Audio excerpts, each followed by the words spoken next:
blue eyes, huh? Do you understand the game a bit? Yeah, have a look. I'm not saying anything to you in particular because I know you're not too accurate with your reporting. That's what you paid so you're for. Saying I should resign. So you're saying I should resign? I think that's you your should, opinion. Is that right? That's my opinion. opinion. Fine. Are you going to resign then? No, of course I'm not going to resign. I simplify things next time.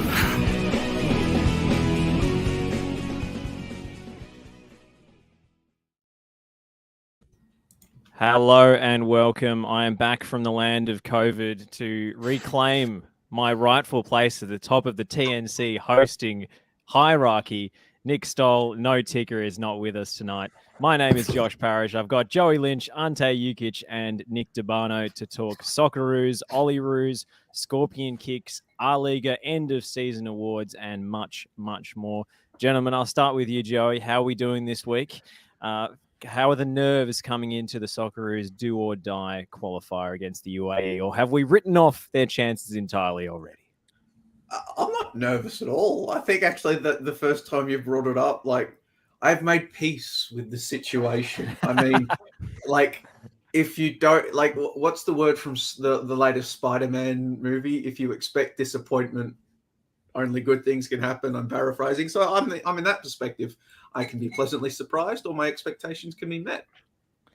Nick Debano is back from a freezing MCG, was it, or Marvel? I don't care. But you still got all your extremities after that one.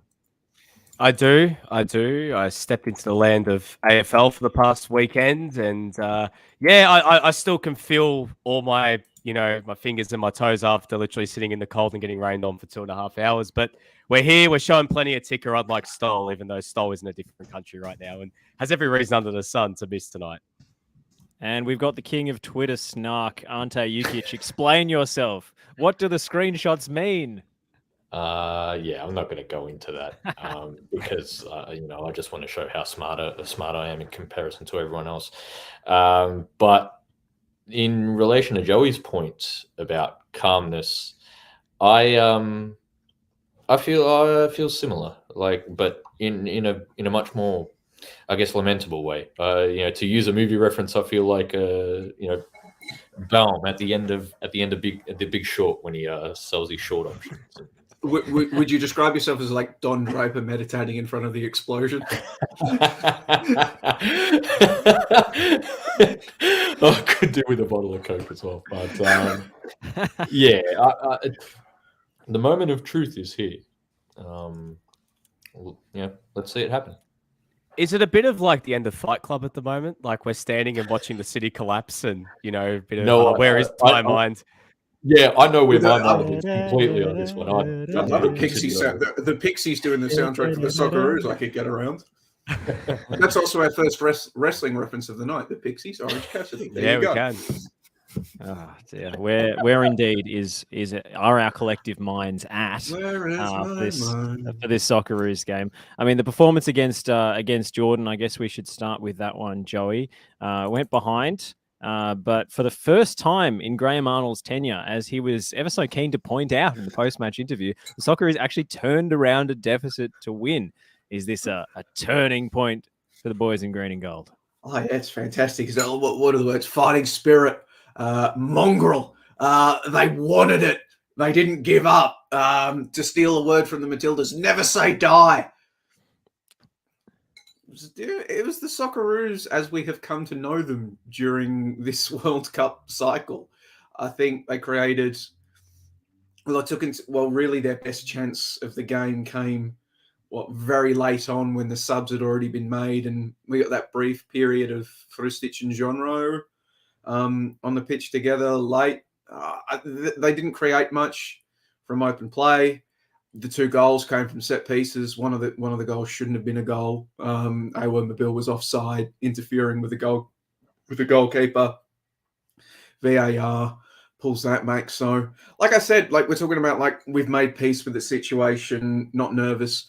I also wasn't surprised about the Socceroos' performance. They delivered exactly what I thought they would deliver in this game.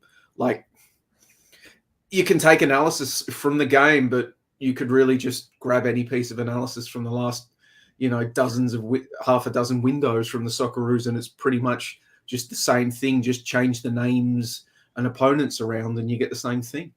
I think there's an important distinction to be made because you just, this is my pedantry coming into the fore, but you mentioned the Socceroos as we've come to know them. This is Australian football as we've come to know it in terms of how Australian football. I was thinking of your article. Yeah. As I said that, so I was setting up on the tape. So to get the cheap plug out the way, like I think the A-League finals were a pretty apt precursor to what we have seen, with both the Olyroos and Socceroos, and what we will see with them going forward in this, over the course of this month.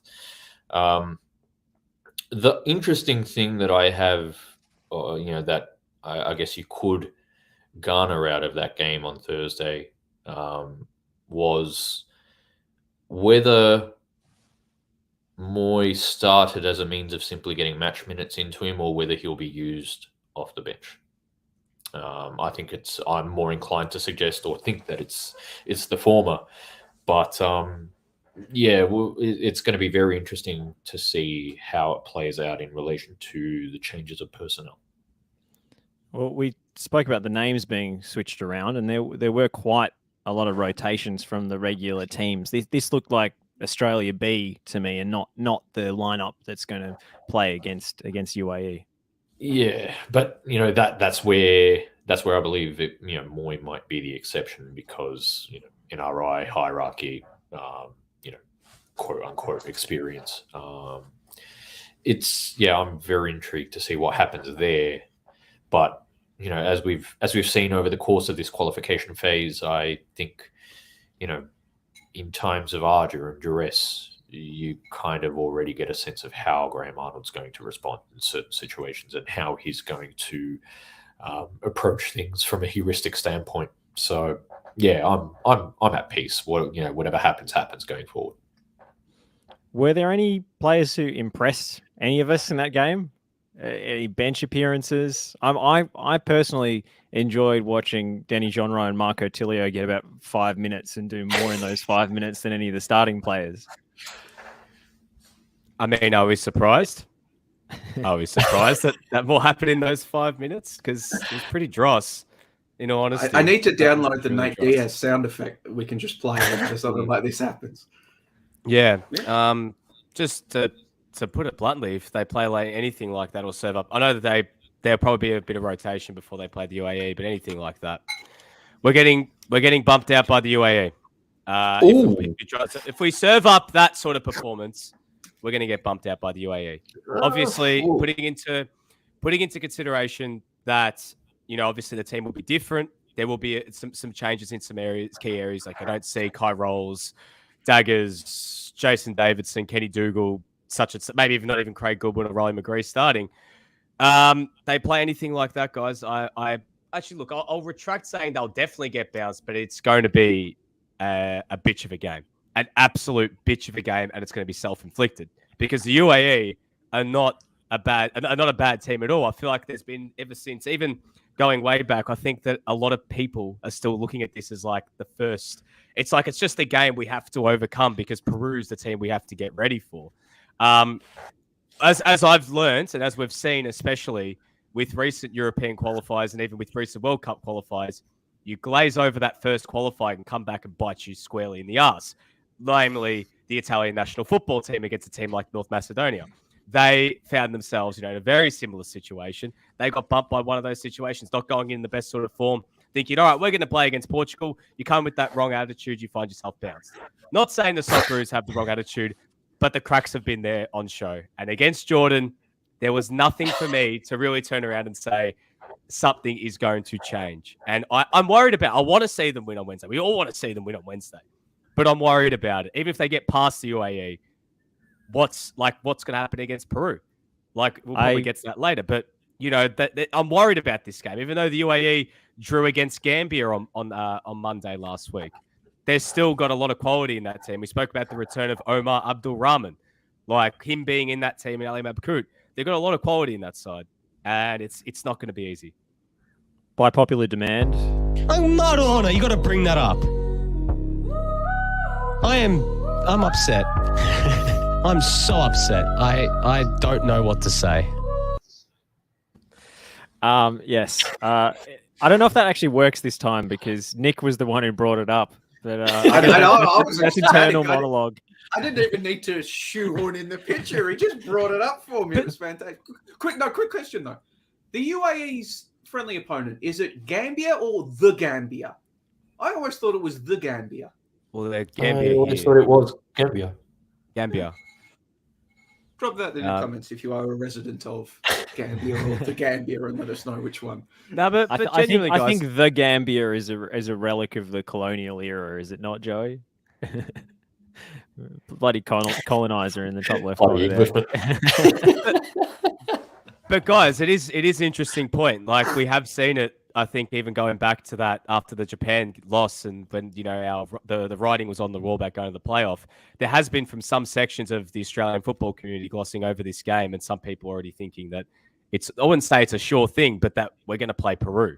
There's no guarantees in these sort of one-off games, especially considering this is not being played, on Australia or UAE's home deck. It's neutral. I don't know if there's going to be a crowd involved at all. It's going to be literally just 90 minutes of football with anything could happen without all the external noise. So I'm a bit worried. I don't know if this is just my natural state of pessimism and, seeing this happen so many times where teams who are the overwhelming favorite fall at the first hurdle. We see it a lot in international football. I'm nervous. I'm very, very nervous.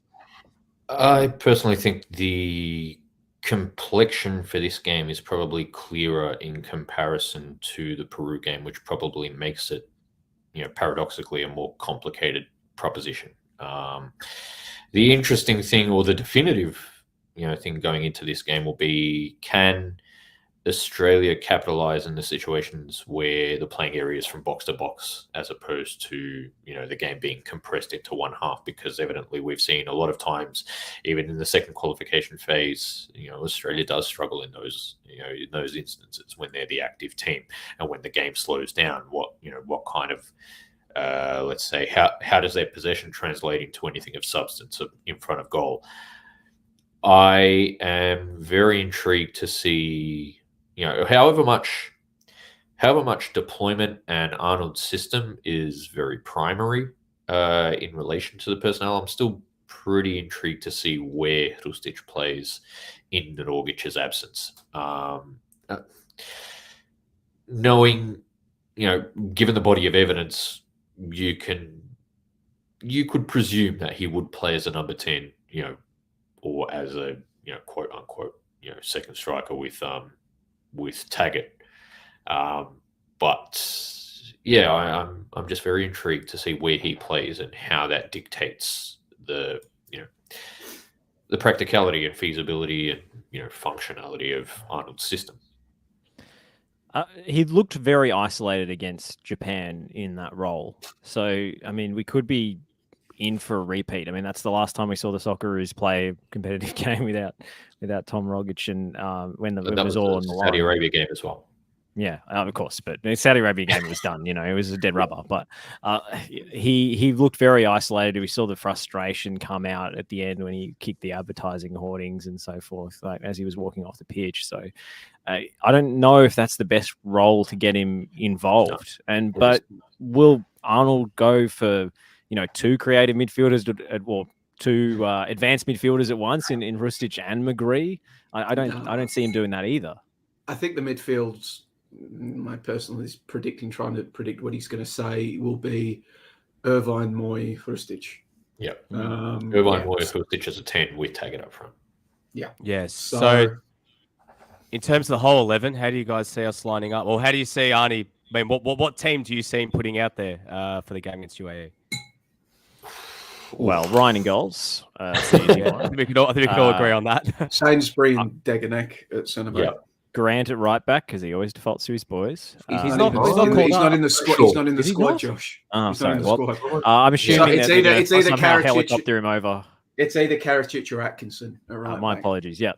It'll be Karacic then because he's not going to throw in Atkinson unproven. I'm not necessarily certain on Atkinson. Really?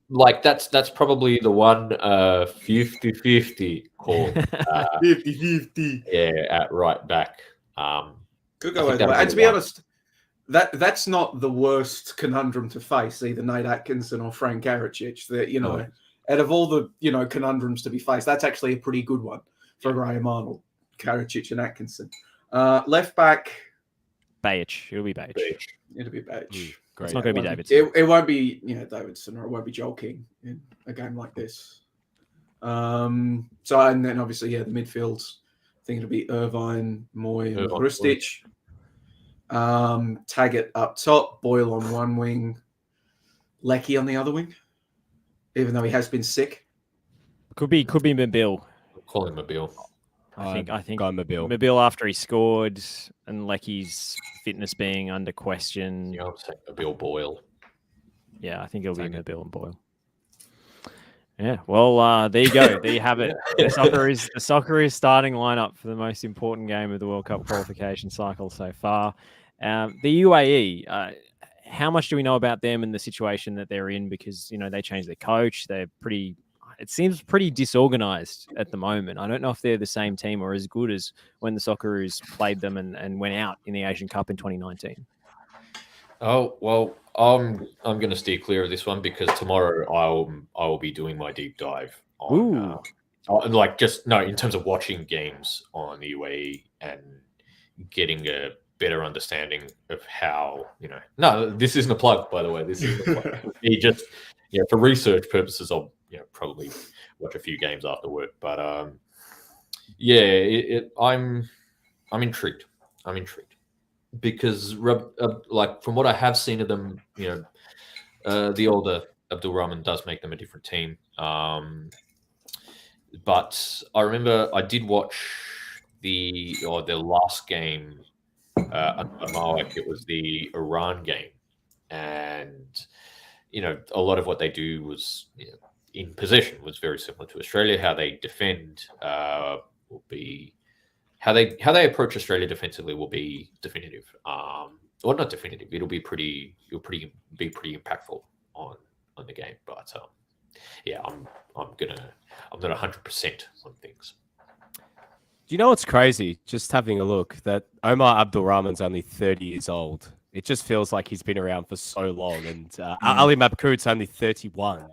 Like, I genuinely thought that they were sort of on that other, right on the other side of 30. I'm talking more like around 33, 34. Yeah. But they're still, they're obviously not in their prime, but they're coming on that other side of it. But it's not the full tipping off the edge of your prime coming towards the end of your career. Because someone actually in the comments here, Vasilis, said, is Omar Abdul Rahman still around? Well, yeah, he's just been brought back out of the international wilderness, just for these set of international games. But question for you guys. Do you guys know much about Rodolfo Arruabarrena? I think I'm saying that correctly. Arruabarrena, the new coach of the UAE. I mean, he coached at Boca Juniors, Al Wasal, Al Rayyan, Shabab Al Ali, Pyramids. Does anyone know much about him? Anyone seen his teams before? That's why I'm going into it tomorrow. I do want to see more of his team specifically as well. Arruabarrena. Was he in the Villarreal team that played against Arsenal in the Champions League? From memory, when Riquelme missed the penalty, he was in that team. He played there from I think it was 2000 or 2001. He ended up playing there till 2007, and then he went to I can't remember when he went, but I think he played in Greece at one point. Yeah. Ajax Athens. Anyway, but yeah, he was at Villarreal for a long time after that initial stint at Boca, and then he ended up coaching Boca for I think it was a couple of years. That was when Tevez came back from memory. But yeah, intrigued. Carlos Tevez, of course, just retired. Shout out to Carlos Tevez, the man who was earning so much money in China that he could have set fire to $100 bill. And then he would have made the money back by the time it finished burning. That was my favorite stat I've ever heard about a footballer earning so much money they don't know what to do with. I'm sure he was just lighting cigars with $100 bills the entire time he was there. Anyway, any more on the Socceroos before we move on? The Jordan game there wasn't too much to take home from that other than set pieces. are our jam, More. and that's about it. I found it very uninspiring, if I'm honest. I think it's telling that the same sense of hierarchy that pervades the A-League and particularly Melbourne City we've been talking about the way Marco Tilio has been sidelined consistently, pervades the Socceroos as well. And I still feel that our best players are actually the youngsters who haven't had many minutes in the team. I'm preaching to the converted here, but Hrustic, Jonro, and Tilio combining for Australia's best chance in open play of the entire 90 minutes kind of summed it up. We don't have the cattle, Josh. We don't have the cattle, Josh. Haven't you heard? Like one, I guess, hypothetical scenario, it would have been very interesting to see what would have happened if Rogic was available and Rogic was in camp, because that would have dictated where Hrustic would have played, and Arnold would have essentially, assuming that Rogic would have started, it would have made Arnold choose 2 out of the 3 out of Moy, Irvine, and Hrustic.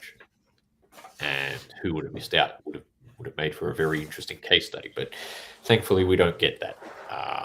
We'll get to see Hrustic, but how he will play is another matter altogether. Joseph says, an international opponent in shambles sounds like a perfect opportunity to get knocked out by doing nothing for 85 minutes, conceding late, but putting on some Aussie spirit in the last 5 and falling short. Fantastic comment. I love that. Jack asks, without speculating too much, what do you guys make of the Rogic situation? Well, I think it's impossible to make anything of it without speculating too much. Yeah. I mean, either there's some personal issue that hasn't been disclosed, or he's not happy about this national team situation. Logically, those are the only 2 possibilities. So the word is it's a personal situation. So, in lack of any evidence to suggest otherwise, you just got to take Rogic at his word. Yeah. And it's a personal situation, and ergo, it's not right to speculate on what that might be unless there's concrete information otherwise. After last week, previous episodes on TNC and ESPN Hero was saying that you can't take coaches for their word and players for their word because they always lie. But I mean, they always lie about the football. Yeah, they always lie about the football. There are exceptions to the rule in this respect. Yeah. It's too. I think it's a pretty delicate situation to now. Given the reasoning was called, was cited as personal. I just don't feel right speculating otherwise. Fair enough. Well, I think that just about wraps it up on the Socceroos. We'll see if Wednesday morning wraps it up for the Socceroos. Let's look to the future. Here come the future. The Olyroos. Ali Qual's scorpion kick against Iraq has stolen the headlines. Cassini Yengi red carded somewhat harshly, perhaps. And they failed to win a 1-1 draw with Iraq. But what a goal, guys. Wow. It was. You guys, man. No. I think you're allowed to enjoy that goal for what it was. It was, I'm not going to swear. It's on ESPN. Yeah. It was a fantastic goal to watch. Like it was just such. It was a scorpion goal from a bloke who's got personality coming out his ears. Like, it's okay to enjoy that, I think. Like, it was great. Alua Kual did Alua Kual things, and then he gives an interview. Yeah, I'll do it again. But I mean, this is where my frustration, I guess, kicks in, because it is a fantastically taken goal. Like, it's, in isolation, it's an extraordinarily well taken goal, and he should be commended for it. Fine. And if he's saying that he didn't, that he didn't just chuck a boot up there, like he said he can do it again, or, fair play to him. But I mean, it's only one moment amid an overwhelming sense of passivity and inertia from Australia in a playing sense. Like last night, and okay, you do have Yengi's red card that does condition the rest of the game, but while Yengi was on the pitch, we were playing a very familiar way, or in a way that Australian football fans have become accustomed to. in relation to our national teams and even our domestic teams. The best chance Australia has is that Najarine chance on the counter, where I think it was Brook that plays him in, and it's a pretty well taken save. Comes out early, closes the angle. Could Najarine have done better? Then it's a bit difficult to ascertain. Given that, but I mean, we're just not very good in possession. Australian teams are just not very good in possession. They don't function. It's pretty clear to see why. It's pretty clear to see the motivations behind that. But just on the Yengi red card, in isolation, yeah, it does. It can be interpreted as a stitch up. But there's one moment before. I think he has that shot in transition that he has very early in the piece, and he wins the ball in a very similar scenario where I'm not sure if you guys listened to. I'm going to make a pretty obscure basketball podcast reference here, but Kevin Garnett. You don't need to preface this stuff. This is TNC, Okay. baby. Are they an ESPN podcast, or are we going to have No, to it's delete this not. after the fact? Kevin Garnett speaks on a podcast that will not be named, talking about how Gary Payton taught him and Kobe Bryant at an All-Star weekend how to steal the ball. And so the tactic from Gary Payton was to, get his arm in order to leverage themselves to go into the ball carrier's body. And then the referee's not really going to give you a call a foul. And that was something that was very similar with those two instances where Yengi came out with the ball, because he sticks a leg out and goes over the ball as a means to get the rest of his body into the ball carrier. And once he gets away with it, the second time he doesn't. And so you think as an opposition player, if you know that Yengi is going to do that, you should absolutely try to make the most of that and take advantage of that situation. If he's going to stick a leg out and go over the ball, in terms of tackling technique, absolutely go, take advantage of it and, milk it for all it's worth. I mean, now you mention it, that's something that Yengi does constantly. Like, it's like a key part of his game. So are you saying that opponents are going to look at that red card and start exploiting, his... Well, if they're not, they should. Yeah.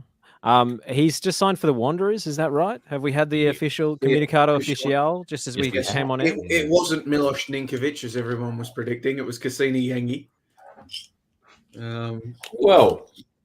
What do we make of that signing, that pickup? Better than Tomer Hemed. Yeah. I mean, I'm quite surprised. I'm quite surprised that Adelaide have let him go so readily. I mean, surely they would have been very. Well, keen it to wasn't keep him so and turn a profit on readily. him. I mean, didn't Carl Viet, not Carl Vart, as Nick DeBarno used to think, but didn't Carl Viet come out and issue one last plea in the media to try to convince Yengi to stay? Yes, can attest in that second leg semi-final after that when we asked him about Yengi, that it was sort of like he was just kind of extending the last minute olive branch, keeping his hand just above water just to say, please, stick around. But he seemed kind of consigned to the fact that he was gone. And I mean, the question is, sorry, no, I was just going to say it's hard for us to really entirely, I guess, make an entire, summation of how good this sign is going to be, because we want to see the players that are signed in around him as well, and how he's also going to be utilized in that system. But, in terms of a young striker to build around, and someone, if he can stay fit, that's the other thing, because he has had a rotten luck with his body, it could be a pretty good signing. I mean, you mentioned he's better than Tomer Hemed. There's actually a young forward that hopefully they can give the keys to and not rely on old NRI veterans to come in and, be an instant sugar hit, as much as we here in the Liga Men's, we love our sugar. He actually might turn out to be okay. The thing that I found interesting is the Wanderers going, the announcement. Are they trying to take some sort of new approach with their social media announcements, going with, sort of pop culture kind of Stranger Things, Red Lightning, to go with it, trying to appeal to the younger generation? I don't know. I'm interesting. It's because he's It's because he's from Adelaide, so they can't do the hackneyed Western Sydney boy comes home announcement video that they always default to in these situations. Is Adelaide the upside down? Is that basically the red Alex for her thoughts. The red lightning gave me vibes like this was going to be like an announcement that was going to kind of. I thought it was going to be Ninkovic. The second I saw it, I thought, okay, there's the red lightning. It's setting the scene for some big doo-doo to go down in like the next little bit on Soccer Twitter. But in the end, they're just teasing it. And I'm sure we'll talk about Ninkovic and that whole situation that's going on at Sydney FC a bit later. But yeah, I'm intrigued. I wish the best for Yengi. I hope it turns out all right for him. I guess the red lightning. I thought it was Lightning McQueen. Ka-chow. The question I had, in relation to Viet's consignment, to the fact, that Yengi was leaving, was why? Was that in relation to Yengi wanting to leave that situation of Adelaide, or was it Yengi just, like, how do I put it? Yengi wanting to leave Adelaide to play at a different club, or a club with more eyeballs on it, as in relation to Western Sydney being a platform to going overseas, especially as a young player like that, or was it a matter of dollars and cents? I guess that's a question I have in relation to Yengi going to Western Sydney. Potential fit, I'm really uncertain. Both for Yengi in isolation and Yengi as a fit within the collective or the potential collective at Western Sydney. I'm very, very intrigued to see what they do going forward in this off season in squad composition. Joseph says Cassini Yengi will be a better signing for Western Sydney than Ninkovic would have been. Well, let's not rule out Ninkovic arriving as well. I mean, porque no los dos. Antonis says Yengi was asking for too much money for a player that had major injuries and a small body of work. Hopefully, gets a good run with injuries at Western Sydney Wanderers. He only really had the one quad tear, didn't he? But Cassini Yengi's body type and the type of forward that he's always going to battle injuries to a certain extent. I think you can look at him and he seems to play with a sort of very robust. He plays with a level of abandon. He's a bigger body, and bigger bodies do just by their very nature pick up more wear and tear than smaller bodies. He is going to deal with injuries throughout his career. It's about managing that, and it is buyer beware. Anybody that signs him, that he is, especially if he's not 1,000% on his S&C work and his rehabilitation and prehabilitation, that he is going to battle injuries. I mean, look at Andrew Naboot, another very solidly built player that plays with reckless abandon, has had a lot of trouble with soft tissue injuries over the journey. It's just the nature of that type of player. You get the good and the bad. I like this from Antonis as well. It's the off season. That's where the Wanderers shine. Champions of the off season. You'll never sing that. I would have said, before we answer Philip's question, because I think that probably gives us a good point to move on, I wanted to get back to the Ollie Roos for a second. I find this Ollie Roos campaign is sort of sits in a weird position in my head in terms of, like, they're not playing for anything outside of just winning this tournament. Olympic qualification isn't on the line, any of that sort of stuff. We already know for a fact that by the time this group starts getting integrated into the national team, Graham Arnold won't be there as coach, because Graham Arnold's contract ends at the end of this World Cup qualification campaign. And I'm guessing either the Socceroos get bundled out, in which case he's gone, or they somehow get through, but Arnold will just go with the group that, he will dance with the ones that brought him when it comes to the World Cup, rather than start to really integrate a lot of these under 23. So there's that factor. We already know now, this is one of the more known unknowables, if you will. Trevor Morgan won't be the under 23s coach going forward. It's going to be Tony Vidmar. So that's going to be another factor. How will Tony Vidmar work with whomever is in charge of the Socceroos? And further, how will all of this work with a soon-to-be appointed technical director and disruptor chief football officer as well? How will that also look? I mean, yes, it is, all of that sort of stuff does seem very, why can't you just do it simple and do it right? But there's so much that is going to happen after this tournament that it's difficult to actually see, just because of all that upheaval that is going on, the shuffling of chairs that will happen, what sort of long-term takeaways the national teams will take from this. Could we easily see a situation wherein the only long-term takeaway we get out of this Olyroos tournament, and this isn't in an ideal world, this is predicting the actual world, where the only thing is just an even greater clamour to get Alua Kuol in the Socceroos? Well, on that note, Joseph says best part of the goal is Qual saying it was a 5 out of 10 and it's normal for him. We just love it. I was just thinking about that. It's about 3 years to the day since I was watching him score a diving header for Goulburn Valley Suns against Lang Warren. He's come a long way in a short space of time. And honestly, I think his brother should be in the team as well. I mean, yes, definitely. But if he keeps improving at the rate that he's progressed to this point, then he could be a real player. I honestly don't think his rate of progression has been that big, to be honest.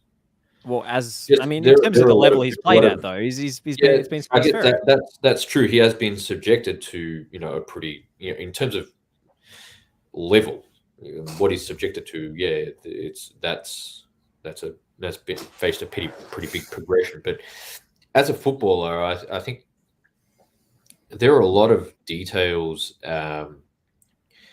that are still missing in his game. But there always have been. I think there probably always will. But he's just a player who just does crazy things. He just pops up and influences games. Does that make a player dependable? Does that think about how coaches operate here? Does that make coaches want players they can trust ultimately? The reality is, even now, you can't necessarily trust Qual to lead a line. However good it is to, when you're thinking about the ultimate scenario of Qual playing for the Socceroos, he's far from, the finished product or an international level striker. I do hope that he gets to that point, but there are a lot of things that I guess he has to improve on. That's normal. Every player has to improve. Could you see him sort of at the beginning of the window, as we begin to focus on the upcoming Asian Cup, where he becomes, as he still develops his game with Stuttgart, so it's obviously over the final product, but he sort of takes on a role that Mitch Duke has had in the past, comes on in the last 30 minutes against tired defences and, causes a bit of chaos in the box, so to speak. Is that a role that would suit him? Well, it depends. When are you asking him to fulfill this role? In the last 30 minutes of games against tired defences. No, but at what stage, time frame wise? I'm not saying put him in the Socceroos tomorrow. At some point, I guess that will also play into the picture of it's an unknowable answer right now of how will the Socceroos be approaching the Asian Cup. Yeah. What will the situation will be? And that will likely depend on who is the coach and what are the KPIs that the coach himself or herself sets, and perhaps even just as importantly, the KPIs that Football Australia sets them.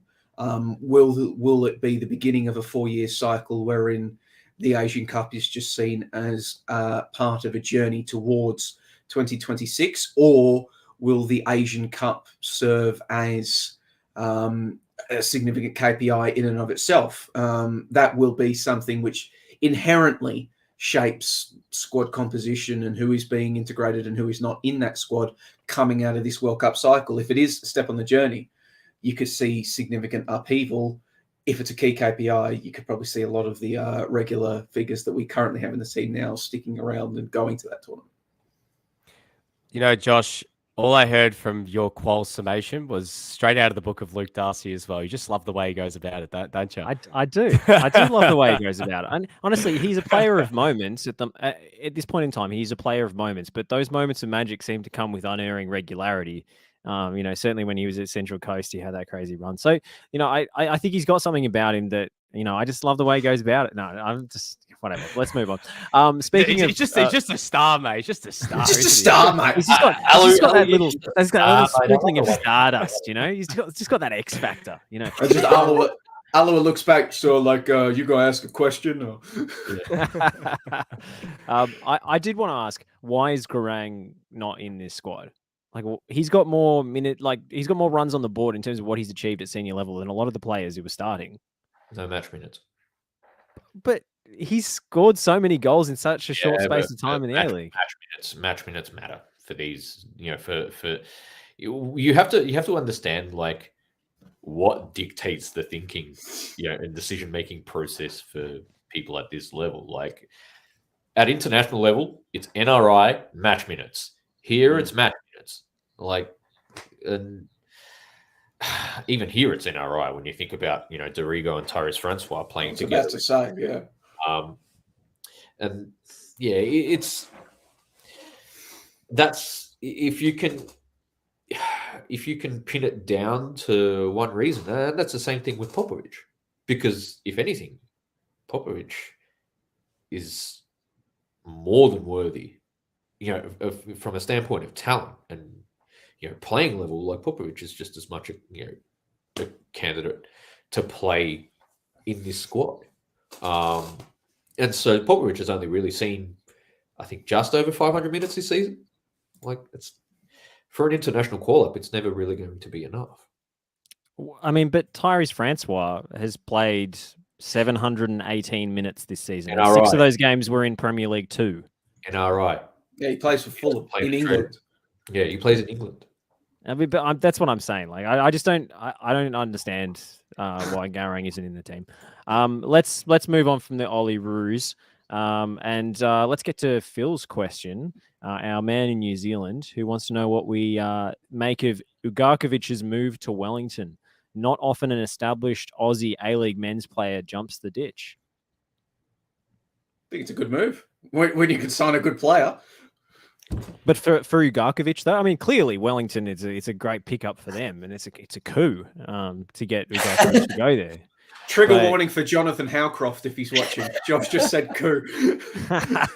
Actually, you know what? Coming back, sorry to divert from this question, but that was the one cool thing about. We have to give a shout out to Teo calling that Socceroos game. Speaking of references, talking about the Dan Hall truthers and things like Aaron Moy, his first thought is to go backwards, but him and McBreen were fun. They added a complementary element to the game because their subject matter and what they discussed was in relation to the game that was actually happening. So quick shout out to Teo, best comms in the land. But coming back to Philip's question, I'm intrigued. If anything, it's important to maximize Ugarkovic, because if this season taught us anything, it's you have to really kind of get the most out of him and put him and play him in a way that allows him to do what he's good at, essentially. How do you get the most out of Ugarkovic? I mean, this might be a future piece, but put dribblers around him. Put dribblers around him, because he's got enough to move and unlock defenses. But like that was the one thing with Petrados and Troisi, like whatever he did in getting the team up the pitch was counteracted by Troisi and Petrados taking their first touch backwards and allowing the team to retreat. So if you've got players who can really excel in 1v1 situations, you'll be able to get the most out of his capacity to get the team up the pitch. When you look at someone like at Newcastle, like a Champness or an Abu, how much space he was given, the capacity he was allowed to go downhill at players, and Najarine as well, even playing with Ugarkovic. That's also a very interesting one. Or even when you look at when he was at Newcastle, even though he's a fullback, Matt Miller able to go downhill on his side, and how he was able to, generate good opportunities for the team as a consequence. That's going to be the one thing they really have to get it right on replacing Piscopo in the event, knowing that Piscopo is gone now. Tale, from what I gather, is a pretty big fan of Ugarkovic and wanted him to come around. I wouldn't be, I'm not necessarily surprised by the fact that Ugarkovic did want to follow Tale's word and, play in a situation where he will be essentially valued because, or played in a way that allows him to play, or to maximize his capacity, because I don't think that that happened at Western Sydney under either Robinson or Ruddan. I think it can potentially be really good, but it's going to be defined by who's put around it. My main thing that I found interesting was the length of the contract. It's a 1-year deal. I mean, is this, I just wonder, is this some sort of deal that will just, I don't know if Ugarkovic's thinking is, okay, I put together one really good season. He's now, 27 years old, last chance at potentially a springboard elsewhere. I'm not saying they're trying to, put the doubt in the mind of Wellington fans and shit all over their parade by saying basically you got one season of Ugarkovic and he's going to dominate and he's gone. But I mean, I just found that interesting. It's not like he's committing long term. He's just gone with the 1 year. It's almost like he just wants to get back. I think it's that sense of he wants to get back to playing at his best as well and feeling like he's part of a system that values him and values what he brings to the table. And, it'd be interesting to see him playing that 4-4-2. Whether, you mentioned playing around dribblers, Ante. Will he be partnered next to Clayton Lewis next season? Yes. Will he be partnered? Well, when Alex Rufer comes back as well from his ACL, what's the scope there in terms of Clayton Lewis shift out wide? Do we see Rufer and Ugarkovic playing as a double pivot? I think that's something to keep a bit of an eye on throughout the offseason, or if they go out and just sign another midfielder altogether, because I still think they need more depth there if Rufer's going to be out for the majority of next season. I think they could do more to integrate Jackson Manuel. He's a pretty good player for someone his age. And that was, I guess, the one knock with Wellington as well. They didn't, outside of Manuel, they didn't really have any midfield depth because the Chad was not great. Once both Rufer and Lewis went down, that midfield was a hole, and that, again, for new listeners, the Chad is why they went three at the back. For new listeners, the Chad is Nick Pennington, who is named after a Miami Dolphins quarterback, Chad Pennington, who in turn then gets his name from the Chad from Charlie's Angels. Charlie's Angels, for those who have not. We're not going to do that every time we make an in-joke, are we? We're here all night. Yes, but that was an in-joke in a serious point, so it felt as though I needed to actually explain it. But yeah, look, I think it can work, but like I said, it's going to be dependent on who plays in that kind of front four for them. Because I wasn't really big on Sandoval. I just wanted to make one, like Nick, you mentioned there about it's a 1 year deal. It might be a stepping stone. It's not a bad thing. I mean, that's the reality. That's the way of life for a lot of clubs around the world. Like, it's not a bad thing. It's just the way things work. Like, we're talking about, Yengi going from Adelaide to Western Sydney Wanderers. Players just gravitate to situations that they can maximize, and they gravitate to situations where they either can get to a perceived bigger club or they will use other clubs as springboards to get to those bigger clubs. I mean, it's just the way that the footballing ecosystem works. And I mean, if you're the Knicks, you're probably in a better situation to exploit it than most around the world because we have a final system here in Australia. It's not like you're trying to chase down Manchester City or Liverpool across the length of an entire campaign.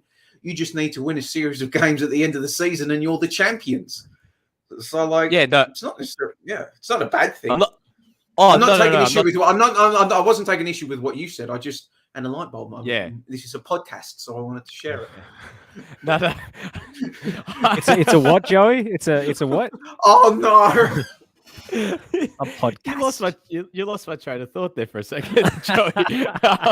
No, I didn't mean it at all in a bad way. Just more like, if he does make that move, I think Wellington fans should keep that in the back of their mind, that there might be that in that sort of situation in mind where he might decide big season for me, I can get that move back overseas.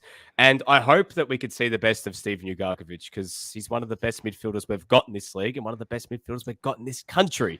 So I want to see more of him and I want to see him do well. More of him importantly, doing well. more importantly, in New Zealand, how's that housing market? 33% clearance rates at auctions this weekend. That's a 37% drop from the previous weekend. The biggest real estate, the biggest real estate agency in New Zealand only had an 18% clearance rate of auctions this weekend in Auckland. That's coming to you guys. It's coming to you guys. How do we not have any Big Short clips? Mate, he's not even on the plane yet. Hey, rent prices might go up, guys. So we got to think about this kind of thing. Alrighty, let's get on to Milos Ninkovic. I didn't write this banner, by the way, but Milos Ninkovic departing Sydney FC, making the announcement himself on Instagram. It was all rather messy the way the club dealt with the impending departure of a club legend, maybe the greatest ever Sydney FC player. All a little bit unedifying in the end. What do we make of this? I think exactly what you've said, Josh. It's unedifying, and it's looking at Sydney, who, once again, like on this show, we like to hold clubs to the standards that they themselves have set. It was rather poor from Sydney FC the way things played out. Obviously, negotiations have been taking place behind the scenes, and we'll get to that in a second. But Milos Ninkovic puts out this Instagram post. I think it was like 11:30 at night when it goes out. And obviously somebody with the login to the socials accounts has had a panic attack and just grabbed the first image they can see off Google Images of Milos Ninkovic, whacked it on with a loving tribute. So it's blurry as shit. And it gets yanked down the next morning and a statement put out, oh, it's actually not done yet. I mean, what? It doesn't speak very highly of, like, even before we start to break down what Milos Ninkovic actually said in that Instagram post and the, all the scuttlebutt and whatnot, doesn't speak very much to the, internal communications and what's going on inside the four walls of what is supposed to be the most professional club in the country.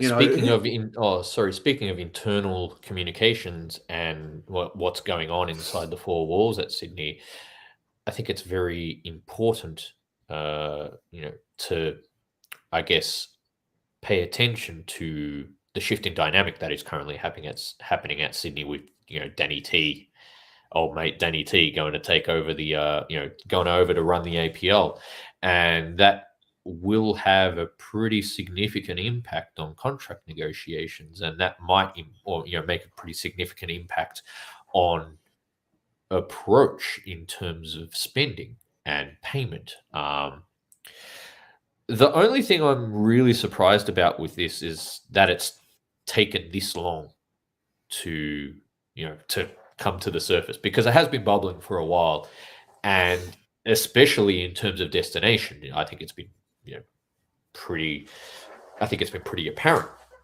to what's going on there. Sorry, Joe. I just wanted to come in and give you your moment in the sun, Ante. All of these people coming out after the fact, oh, I've heard this. You were teasing this 2 months ago, mate. Take your victory lap. Yeah, I'm not going to take a victory lap just yet because he hasn't signed for the Wanderers just yet. But this situation, more pertinently, this has been brewing. And I think... but in one sense, I don't think anybody wins in this situation. Outside of, let's say if Ninkovic goes elsewhere and gets paid, he's really the only one that wins. Because when you really think about it, you can't necessarily blame Sydney for not wanting to, let's say, have a significant amount of their cap, or like a certain amount of their cap devoted to Niković's contract. Because when you think about it, in the last season and a half or 2 seasons, he's really been playing on fumes. The thing with Sydney is Let's keep in mind it's only a 0.5 contract because he's on a job share. So, but I You thought I guess was with, No, just on that. But Ninkovic at this point would, Sydney FC have been masters at it, all of these little exemptions and all of that that's built in the cap. So the amount that you would be paying Milos Ninkovic would probably come nowhere near close to the actual cap hits that would be associated with him. that is true, but I guess how much are you really wanting to outlay for Ninkovic? Like, you can't necessarily blame Sydney for that, but at the same time, I think they could have done more to guarantee something for him if he wanted to stay at the club, if he wanted to take on a role post-playing career, if he wants, what are his motivations post-playing career. I think Sydney could have been probably more accommodating in that respect. And while I don't think his future as a player is really, let's say, deserving of a pretty big contract, and how long he can play for, how consistently he can play for is a pretty big topic of discussion. But I think Sydney could have done more to protect his post-playing career.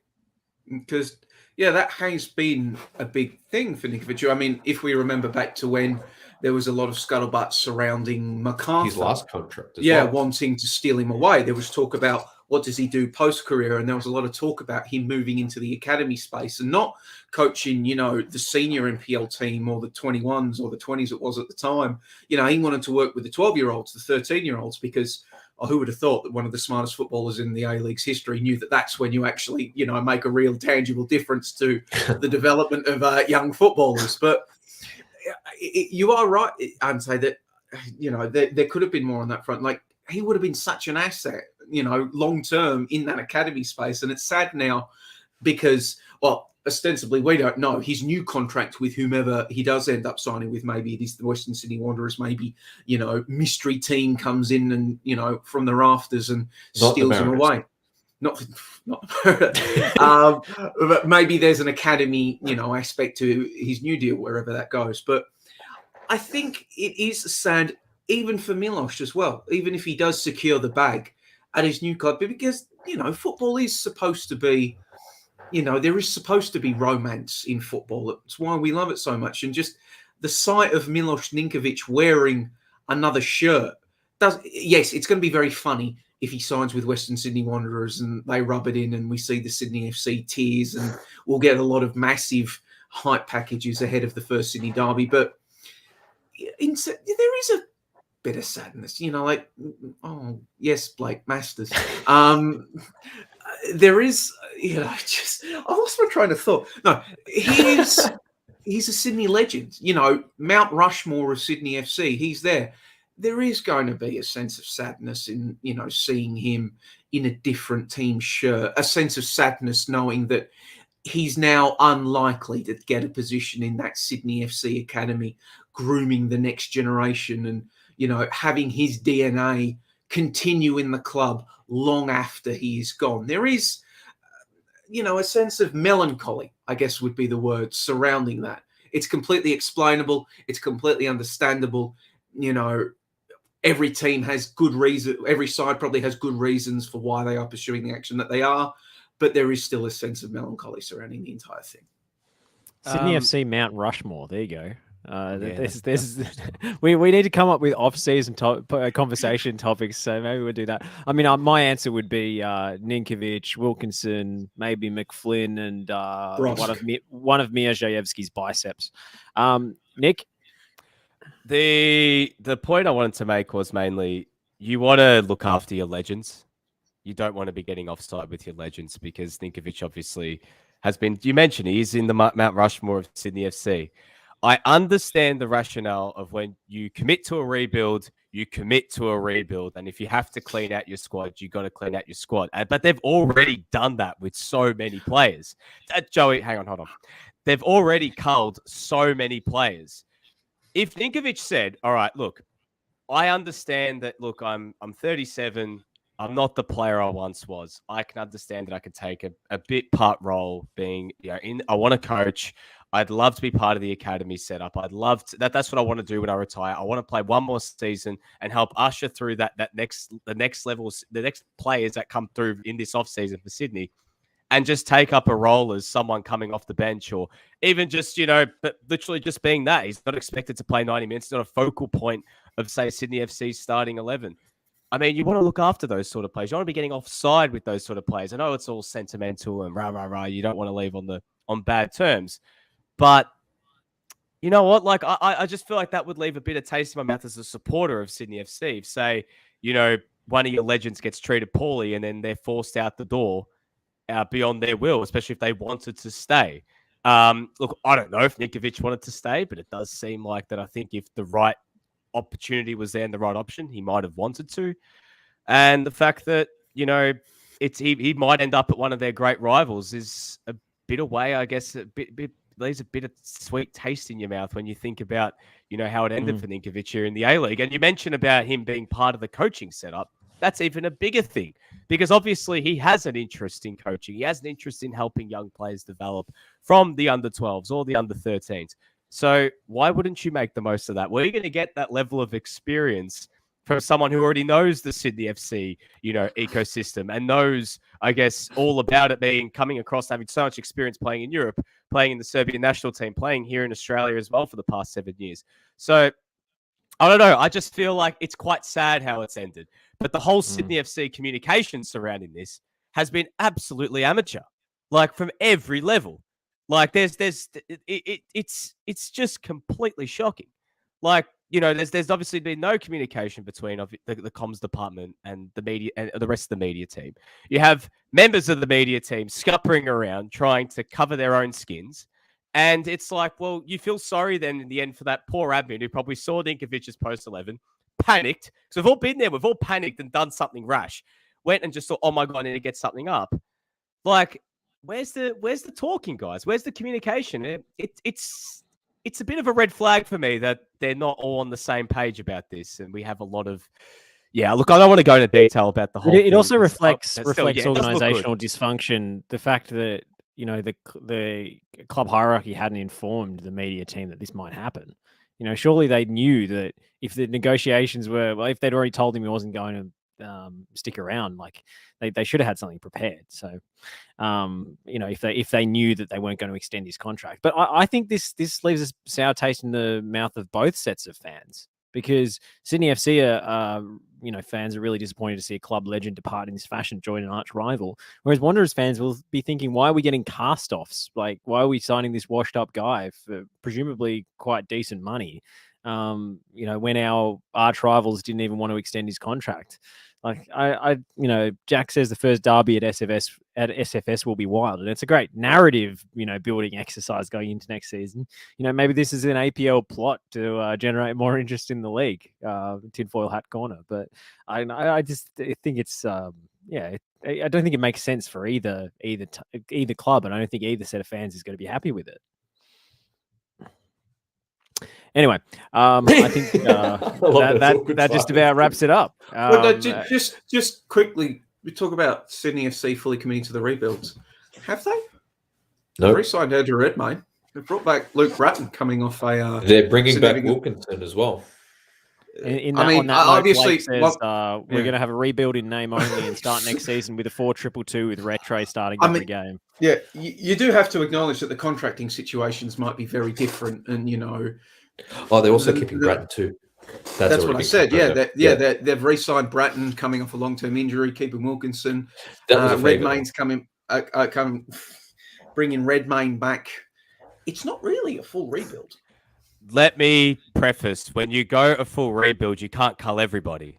That's just facts. Because if you cull everybody, then what are you going to be left with? Like when a team goes through a rebuild in any sport, you can't. They culled like 11 players. I know that a lot of them. I think that some of those players they culled as well, just quietly, are quality guys like Lovenhoff and etc. But you have to keep a few. I'm not saying they should have kept Redmayne and Alex Wilkinson, but you need to keep a couple, right? Like you can't cull everyone that's off contract. Otherwise, you're not going to have an entire team. Even Victory kept one or two players. I don't know. That's just the way I see it. I've seen rebuilds in so many different Nick, sports. Do they I need to have a review of the football department? Just Nick, you have obviously. Don't. Where do the Bombers go don't- from here? No, sorry, Sydney FC go from here. Jared, you just. You're gonna get me going full Robbo right now. So don't. But I'm just saying, like, you know, I've seen it with, you know, teams even here with to use an AFL reference, and I know that we shouldn't be using AFL references in this, but I've seen it with the team that I support in Collingwood, how they went rebuild this season, and they still kept a core group of players, and they culled a lot of guys over the last couple of years, but they kept a few, sprinkled in some new guys, and the rebuild could happen quicker. I'm not saying The players but it can Sydney are keeping. The players Sydney are keeping. Are they making Sydney better, or are they making Sydney stable? I don't. Are think they so. making Sydney great again? Apparently not. to use that reference, are they keeping Sydney at a relatively competitive level, or are they, you know, having them even, you know, do like, you think about it, Wilkinson really isn't like a starting centre back in the league anymore. I don't think so. Depends who has next to him. Depends who. Bratton coming off a long-term injury on the package that he's reportedly, or not reportedly, supposedly receiving. It's not reportedly until you report it, aren't you? Yeah, until I report it, it can't be reported.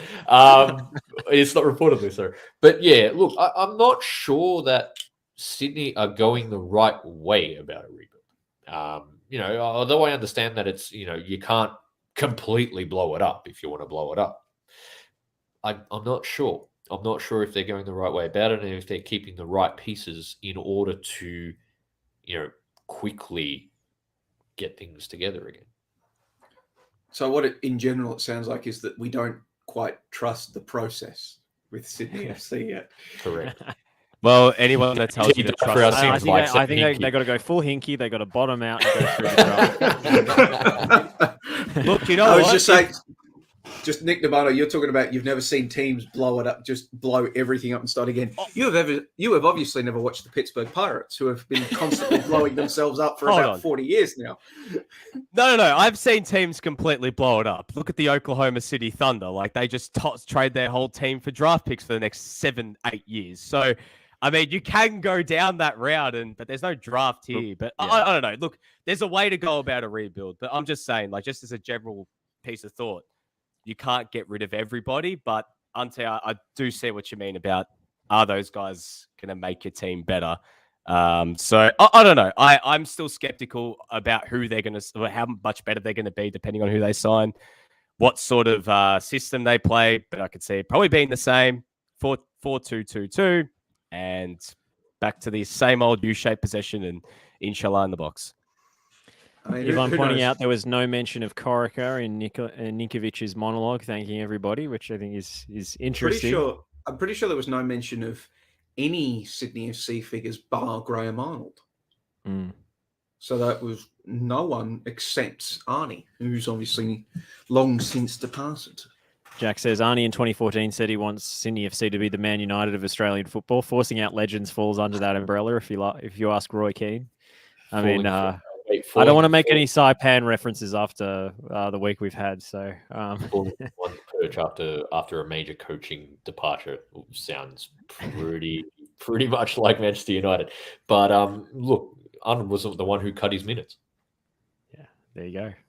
Job share. That's actually the job share is responsible for Ninkovic's departure.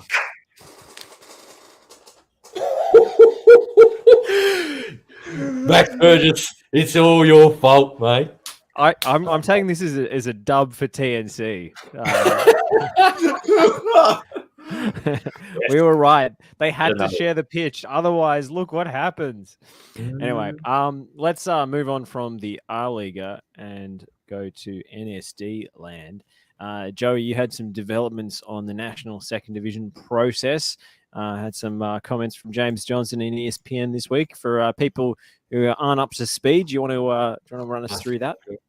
Yes. Well, basically, another step has been taken in the sense that James Johnson told ESPN/myself that following getting a tick of approval from them at a June board meeting, that is not, that's not their approved. They'll still have to get properly approved by the board when it comes to implementation. But essentially, when they get with the assent of the board, they will be heading out later this month and taking a series of costed models of potential national second division competitions to participatory clubs. Now, what Johnson said was that they have done the work on models. So there are two overarching models that they can choose from. There is standard league format and there is a Champions League format.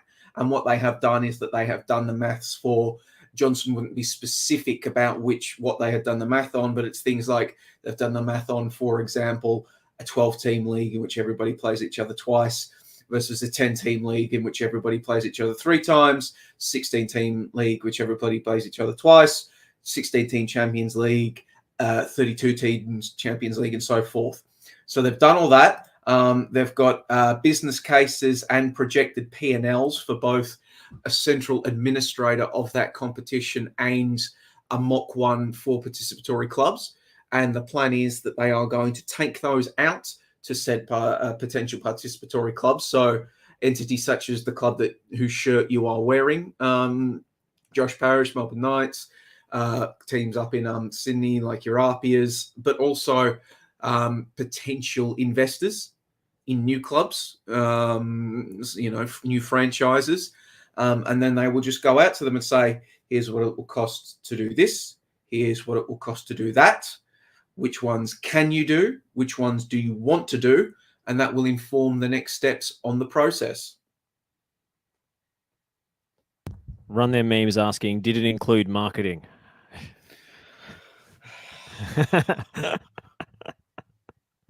I don't think we even want to go there.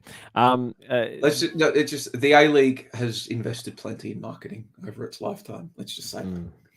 Yeah, I don't think football thinking is really dominating too much, at least not on what we've observed in the past season. Ante, you're on mute. I don't know if that's intentional or not. Contrary to some belief, I'll say. Look, National Second Division. Talk. I want to see some actual action, and this sounds like it's action. I really only have one thing to say about the whole thing, and that's that NPL on planes is good actually, and we should strive for it at least to begin with. I hate it when people use that expression derisively. Having the best players in the NPL play against each other in a national competition every week would be a massive step forward in terms of the structure of the Australian football pyramid. So. Yeah, that's me. I just think the Icarus theory of if these clubs want to try, let them try and don't hold them back. Given the, I guess the idea of improvement, considering, the stale and stagnant manner of which football is played in the A-League over the past 6 to 7 years has been pretty there needs to be some kind of life in Australian football, and I think this might provide it, but clubs have to do this. Clubs have to be smart about this. That's the only thing I can say. They have to prioritize what makes them sustainable on the pitch. Just something really small, guys. If we're going to do this, I really just, in terms of preferred format, if we're going to get into that each, just not the Champions League format. Not a Champions League. Not a Champions League format. Yeah, let's, Josh. That's a lot of waffle for what ostensibly is a souped up version of the national finals, which no one cares about. Nobody cares about that. In fact, most participants in that final series see it as a drain on resources that they'd rather not be part of. You think about the history of teams, entities, competitions in Australian sport. Like the one link for all these things is, does it pass the Mickey Mouse test? With all due respect to our employers. Yeah, exactly. But Like, look, if it's a Champions League format, it's Mickey Mouse, and no punter is going to want to go watch that. You know what? Sorry, Joey. I just, No, it's go about ahead, Mickey Mouse. It just gives real like Wizard Cup vibes. Real like just who gives a crap about that? Like you want to see a proper competition, not some sort of knockout competition that's just who asked for that, man? Like, where I wonder where like, the rationale for this even started. Like, Josh, you said it. The purpose of having divisions in football as well is, you can fly close to the sun. You can have teams, make their way up and slowly make their way from the bottom of the pile and start to make their way and dream big. I mean, we've seen it in so many different countries around the world. And if we don't get to the open pyramid straight away, at least have those steps in place to eventually get there. But it has to start with getting that second division up and about. But go with the full season, home and away. It's quite simple, fellas. Home and away. It's not hard.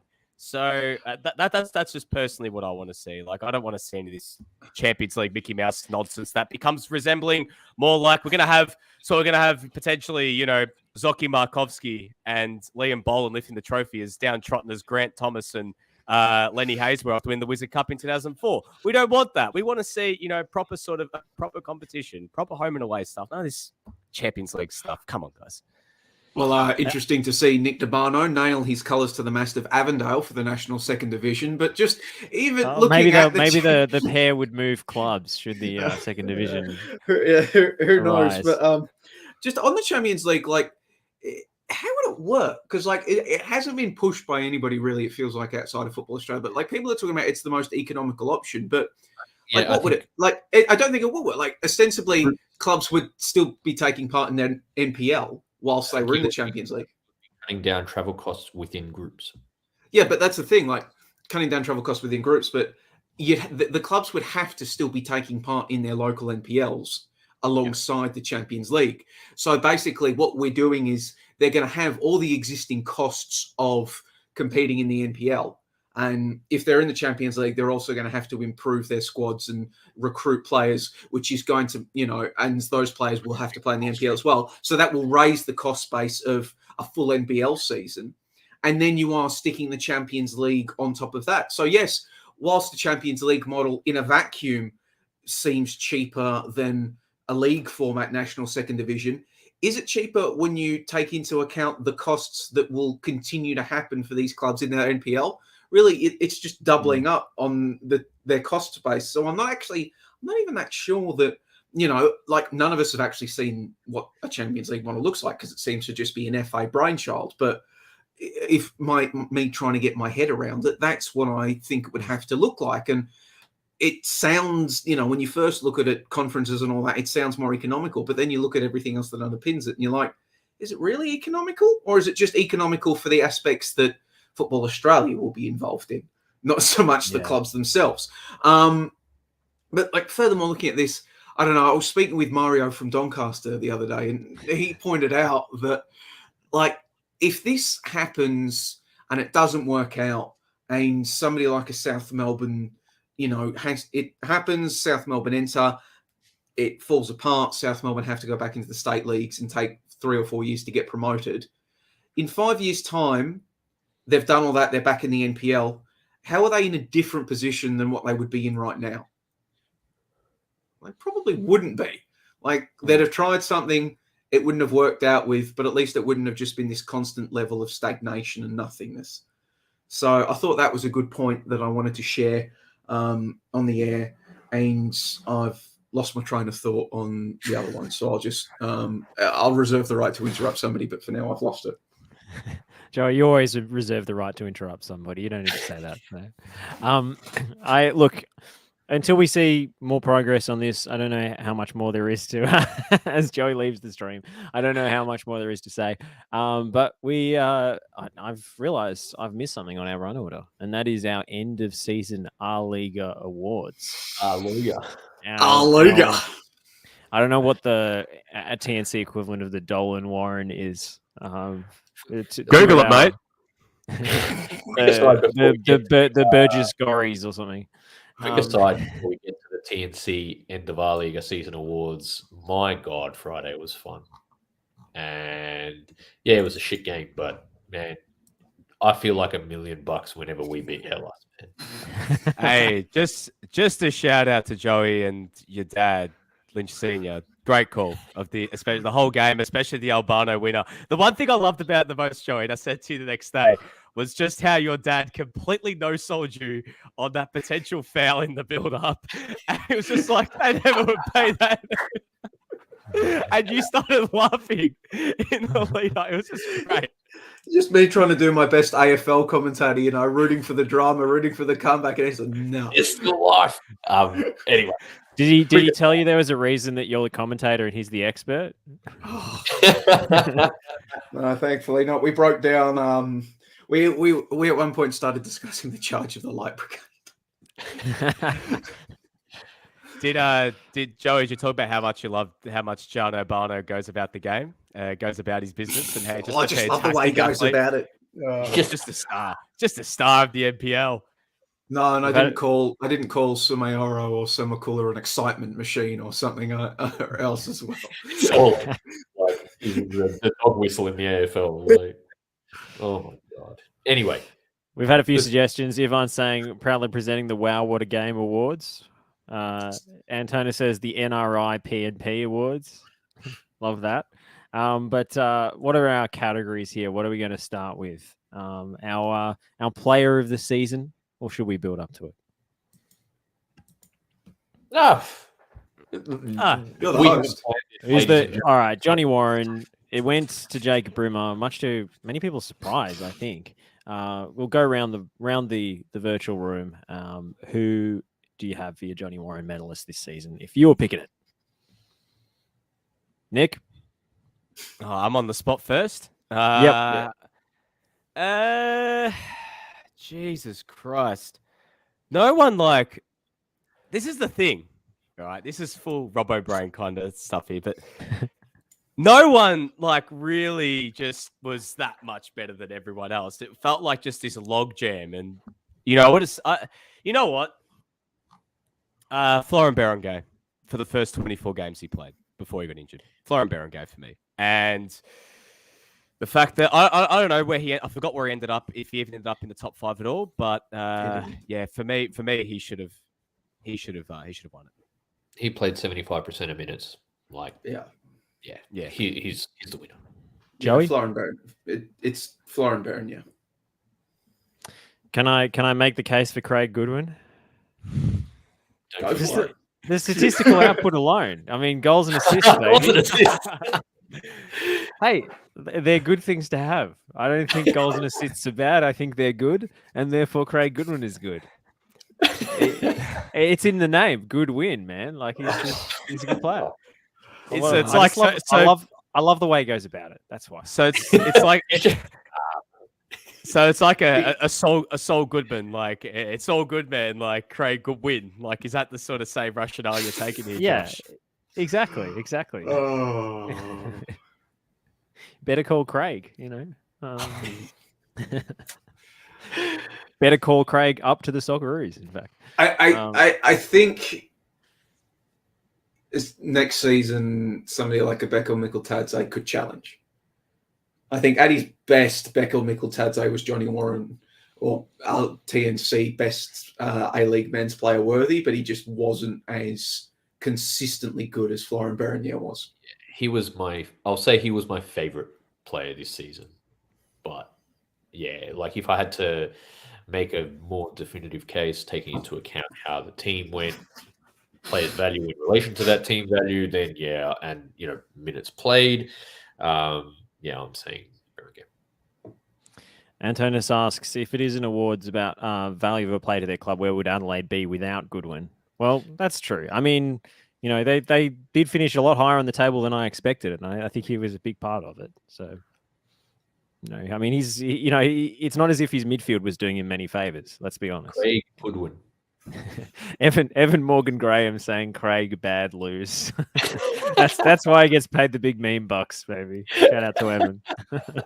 Oh no, we got a bit of feedback on the stream. Oh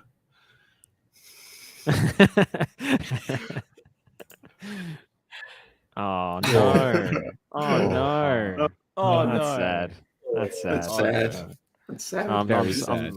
I'm sorry. I'm sorry we didn't live up to your standards. Xbox Game Pass only. But Yeah. all right. Next category. Let's go. The Lockie Flanagan Memorial Award for Best Youngster. The young boy award. Yeah, the Young Boy Award.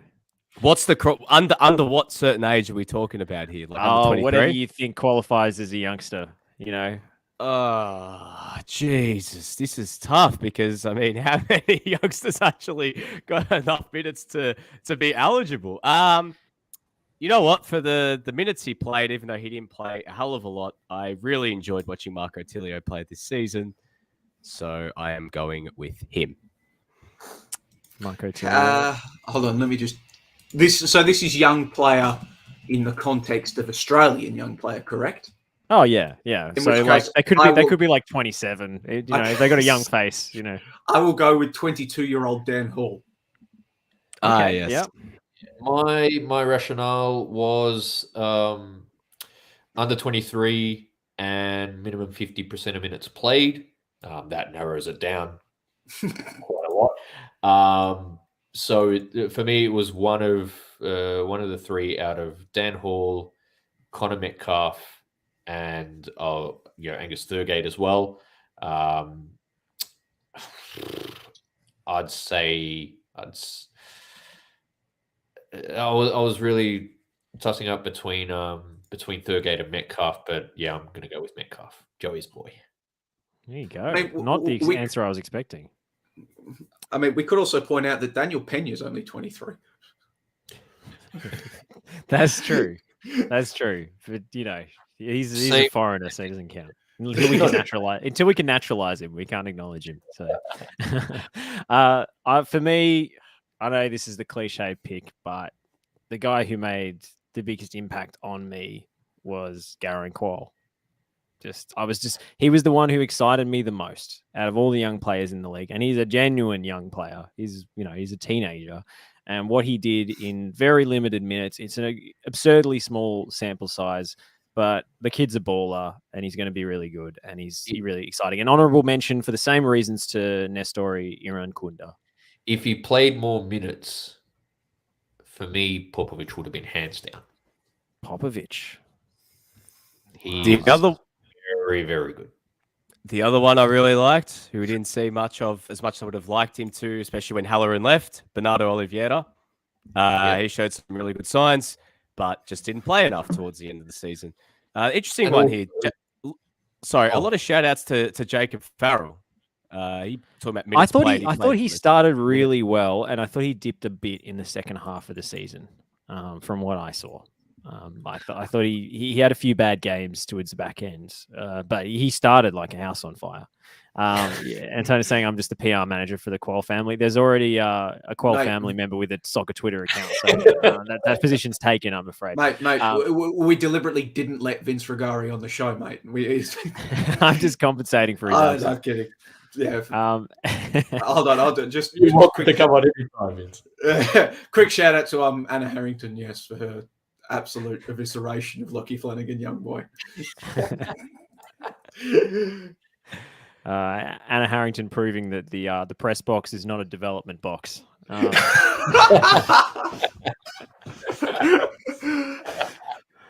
Joseph says Gauchi, good shout. Lazar says shout out to Josh Rawlins, who's the only one who got like a big overseas move, I suppose, off the back of their A-League form. But that was dealt with pretty early in the piece. Although Perth had such a terrible season.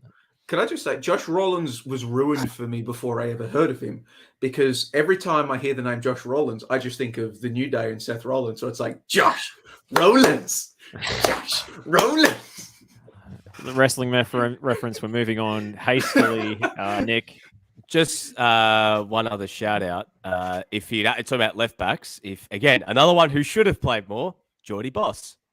Another one who really should have seen more minutes this season because he was very good.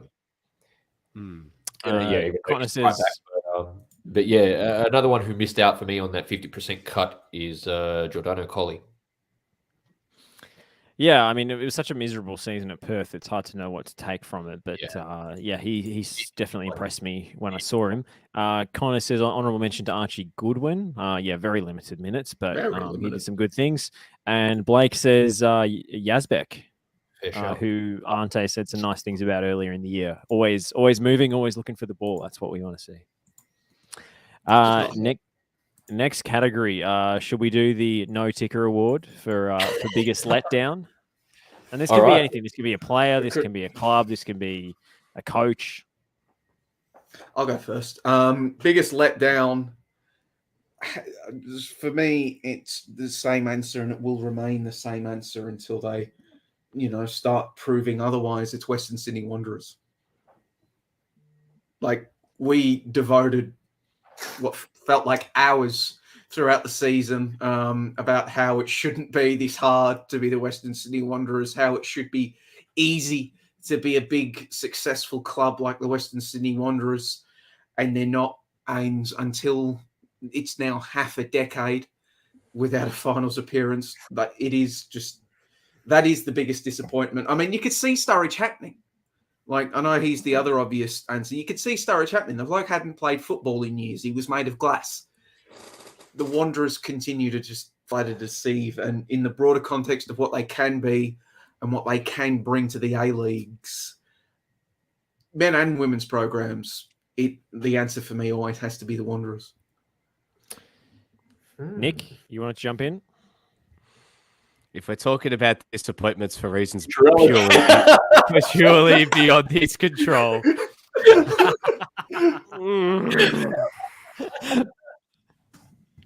Everyone's going to be asking. Everyone's going to be asking the question: where's Poochie? I have been asking where's Poochie since November, and I still don't have an answer. The brain thinker on Twitter was saying we should send Nick into Rome and try and discover the phenomenon that is Christian Volpato. Keep me in Melbourne and try and find the phenomenon about where the hell is Manuel Pucciarelli. Abducted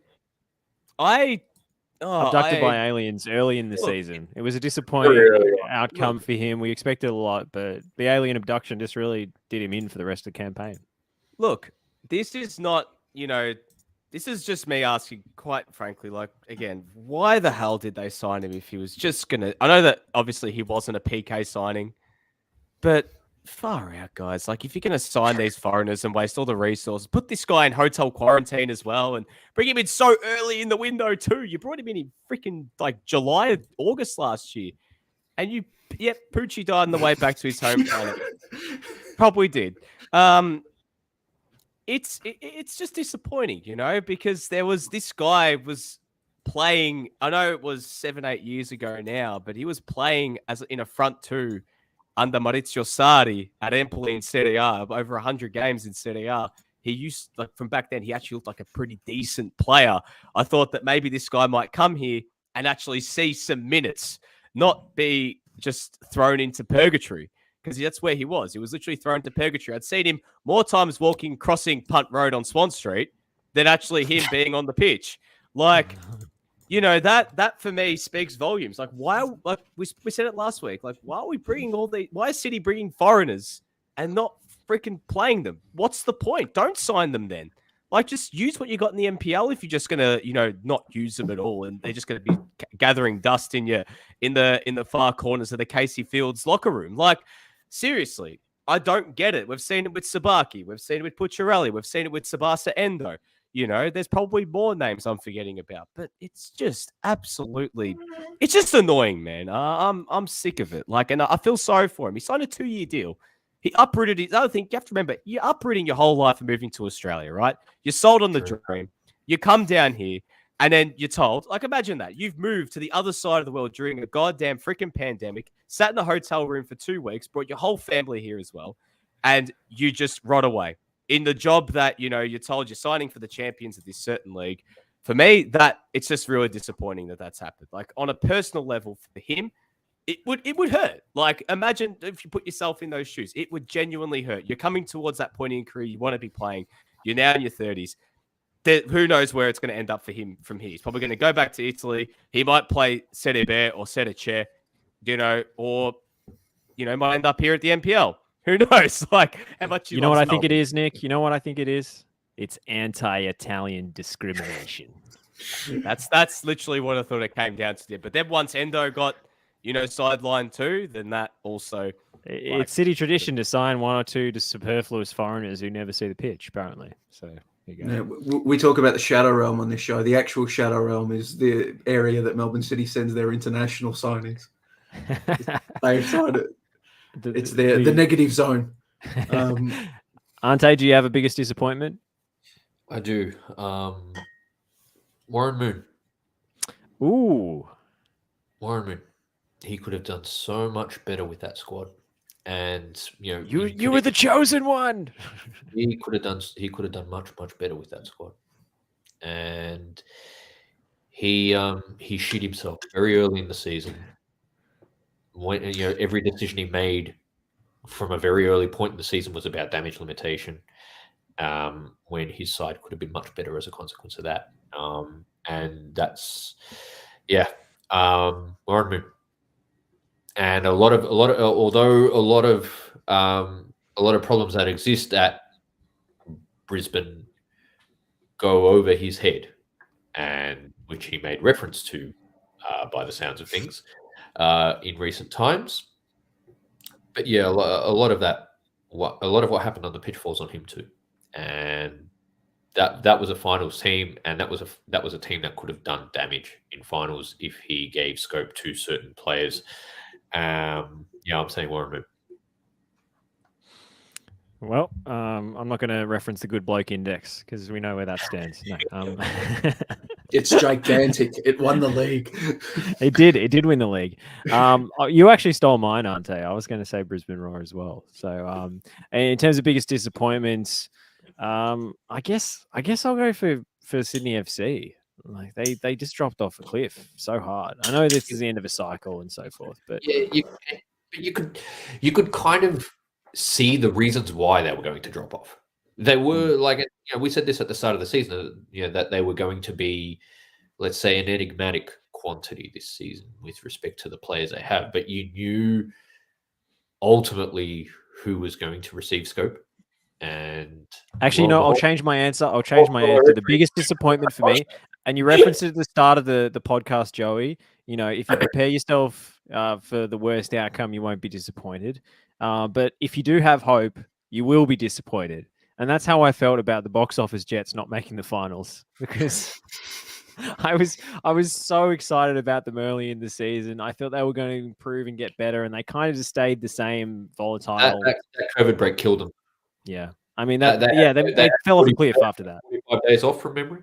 That killed them, man. Especially in a season where you need to find, where the most important thing is finding rhythm. And they're a team that specifically needed to play within that rhythm. That really altered their commit. I would say, my biggest disappointment, how it turned out for the box office Jets. I'm not necessarily blaming them for the way their season ended. I still have a lot of praise for the way they went about it. I just love the way they went about it. This show with the Jets, it truly is that Gordon Ramsay meme. It's God, you're so precious, and then every other team in the leagues, you're an idiot sandwich. What are you? Oh dear. Let's go to the Wow What a Game award for game of the season, and I'm going to start, and I'm going to say it was Is it because it's the Wow What a Game award? Should it be for the most disappointing game of the season? No. The best game. The unironic Wow What a Game award for best game of the season, I'm giving to the F3 derby on the 23rd of April, Newcastle Jets 2, Central Coast Mariners 4, that finished with that Daniel Pena red card and him almost fighting Matt Simon. It just had everything. That game had everything. I'm going to go Western United 1, Brisbane Roar 0, and Geelong. Kidding. No bloody chance. That's probably down in the bottom 5 of just dross. No, for me, actually, it does involve Western United. They're 2-2 draw with City this season at Amy Park. That was it was a belter. It was an absolute belter of a game. It was it was genuinely at that point where, we saw Western United get off to that really fast start. They took that 2-0 lead. City roared back. And it was an interesting case study at that point of how Western United deal with the press, but also how City deal with when they defended transition, because we saw that blueprint, especially on that right flank we've spoken about, of Dylan Paredes going one-on-one with Scott Jamieson, basically ISO ball off the break. And Western United roared out to the gate. City pegged it back. They hung on for a draw in the end, Western United.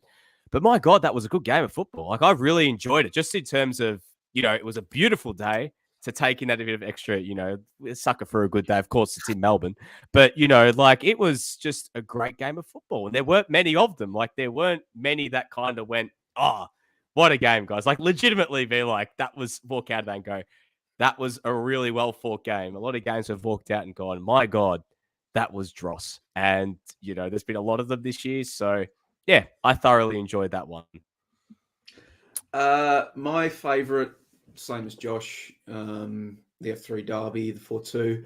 I remember I was covering that game for AAP, and I just was sitting there watching it. And I think I said on this pod in the aftermath that, normally you hate it was 2 in 1 word. We tried. We tried to keep it together. Okay. I said on the pod following that game, just normally in circumstances such as that, you get really annoyed with all the ducking and weaving and then having to rewrite your copy because so many different things happening. But I wasn't in that game because I was just enjoying myself so much, so it didn't feel like a chore. So that was my favourite game. Honourable mentions to the 3-3 draw between Western Sydney and Melbourne City earlier in the season, the one where Carl Robinson was sick and couldn't come out of his hotel. It proved to be a bit of a false dawn for the Wanderers. They never, there were a few things there that were never really built upon. And also, what was the other one? It was fun seeing Melbourne City, that game against the Central Coast Mariners. Carl Jenkinson's first game where they went with Connor Metcalf as a sole single pivot. I guess that one was more fun just to see what this team maybe could have been and see a different angle from them. Obviously, we have gone over in exhaustion in the aftermath how that wasn't the case.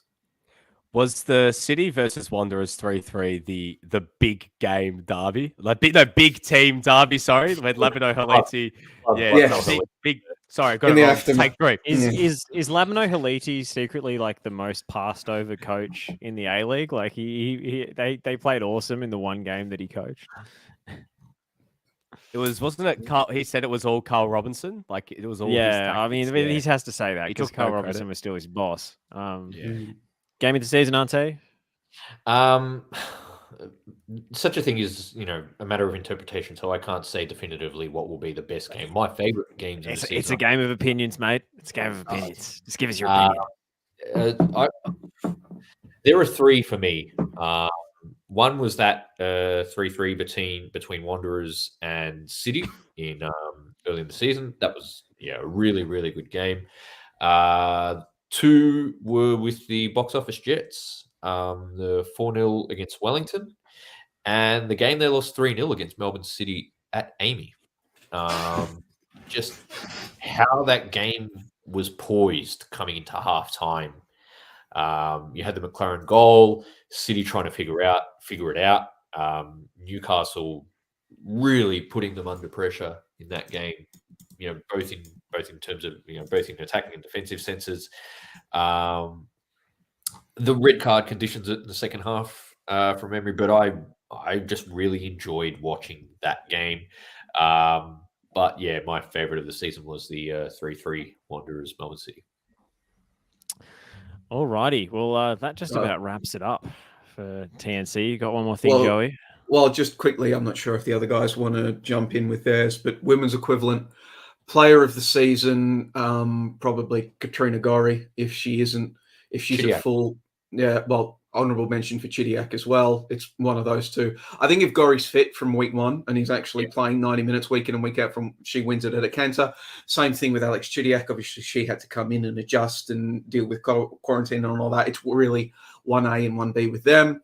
Young player, really likes Holly McNamara, what she was doing at Melbourne City before she went down with an ACL injury. Hopefully she can come back. I see she recently started running, so hopefully she comes back better than ever. Biggest disappointment, Wanderers. again. Like, those would be one of my just because, as I've said, the Wanderers should be so much better in both the men's and the women's space, especially in the women's space, because as we explored on this show, just the amount of investment you need to be good in the A-League women's, it's the reality is it's so much smaller than the men's, and it's so within the capabilities of the Western Sydney Wanderers to do that. What were the other ones? So what was it? Favorite game? I can't really remember a favorite game off the top of my head. Maybe I did enjoy watching the grand final. Coming into it, hey, Brisbane Victory Adelaide. No, Oh, Brisbane. okay. Brisbane. Adelaide. Oh, the comeback. Yeah, that was a good game to watch as well. And just honourable mentions, but they don't fit in a category. Honourable mentions, I don't know, the good Joey Lynch Good Bloke Award / Good Lass Award. Rebecca Stott for what she's done and continues to do, coming back from not injury. Far out. It's not. I have it as well. Jesus Christ. Coming back from cancer. And not only coming back from cancer, but using her experiences to continue to support others and serve as an inspiration and actually provide things. You know, she's providing cancer bags to young people as well. So shout out to her. And also the other shout out to the Afghans women's national team. I've been fortunate enough to interview them and speak to them numerous times. And just, man, it's so cool to just speak to them. I spoke to one of them the other day and I was like, I was asking them about their favourite memories of playing their first game here in Australia. And you know what their answer was? Got to play on grass. Like, you hear that and it's like, oh, who's your favourite player? Oh, it's Jared Piqué because we play in the same position. You know, so I like to, you know, take tips and tricks from what it's just like these people. They love football as well. Like they love football and they're footballers, and it's so amazing to see them out here doing that. So that's my A-League women's thing. I'm not sure if any of the rest of the crew wanted to jump on with their A-League. So the thing about the grass, that's not a veiled criticism of NPL New South Wales.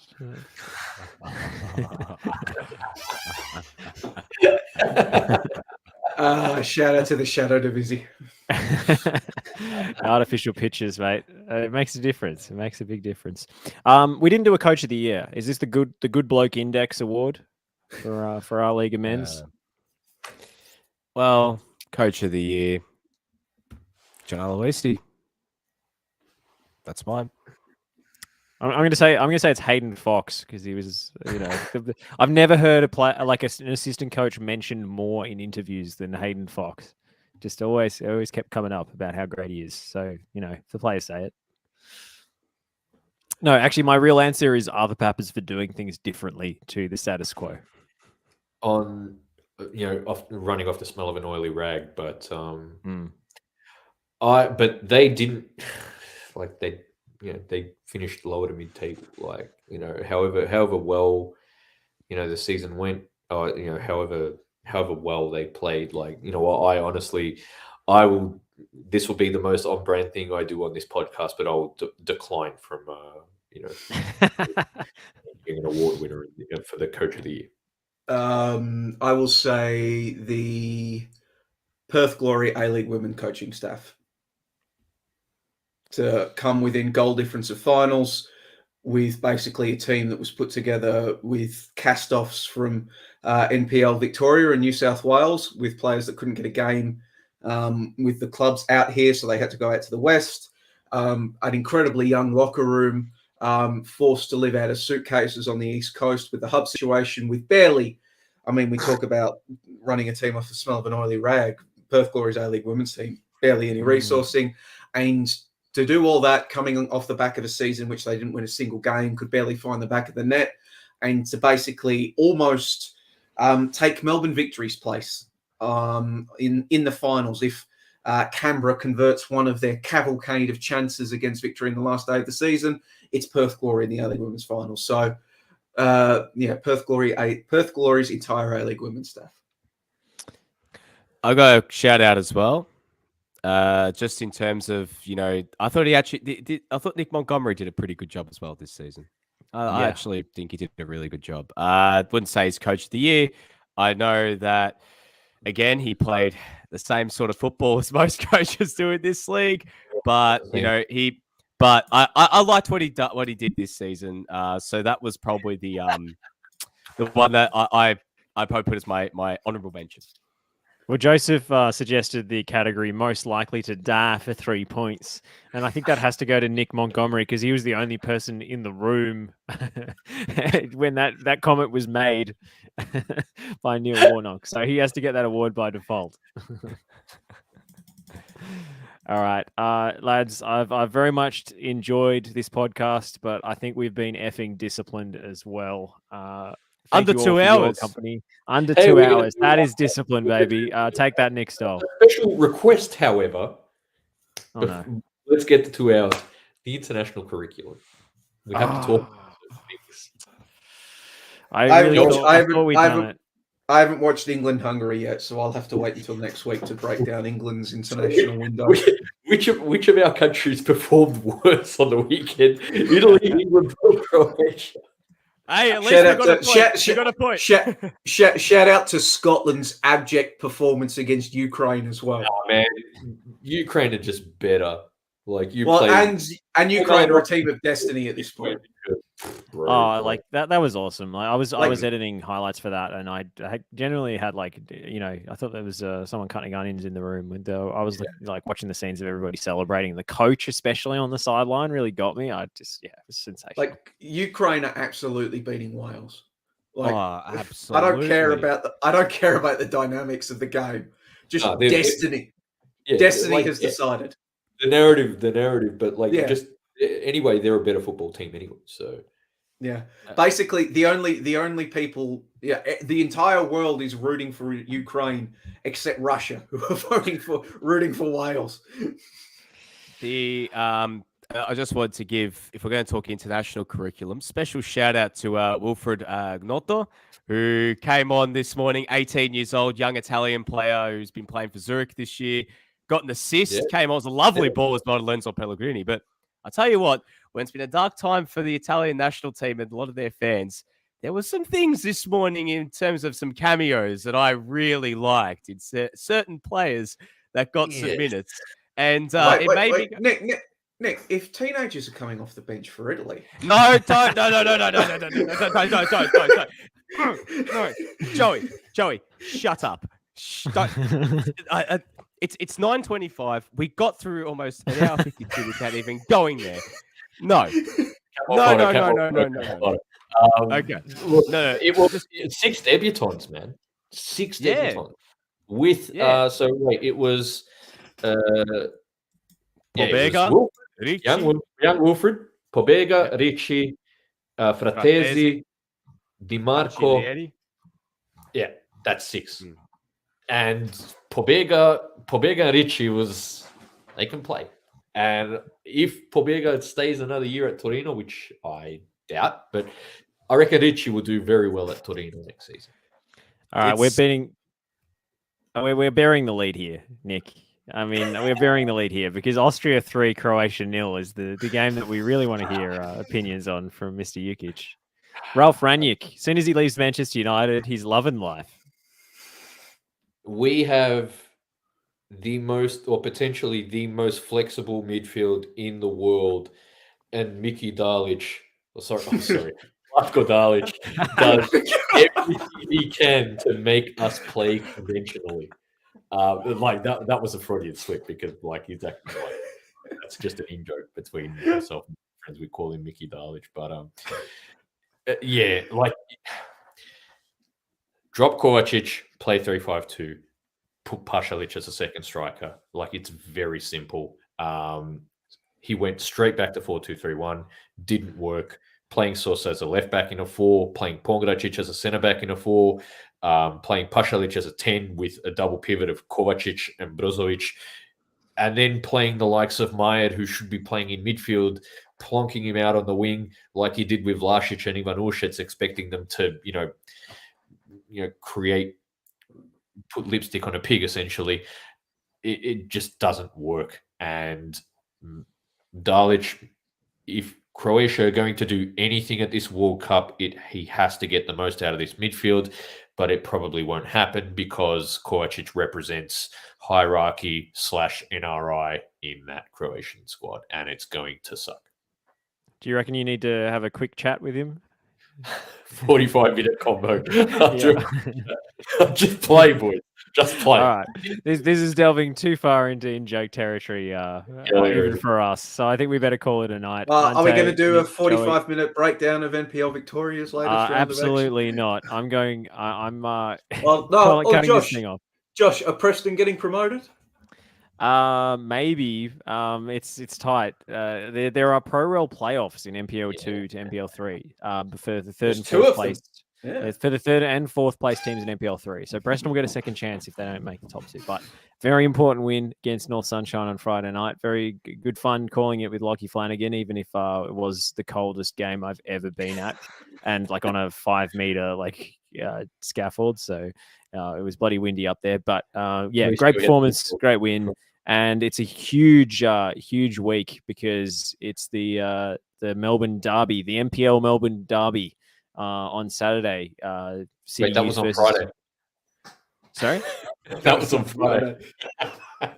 Is it not? I thought it was on Saturday. Coming No, up. Last week, man. Oh, sorry. Hellas, Croatia, Josh. Okay, all right, whatever.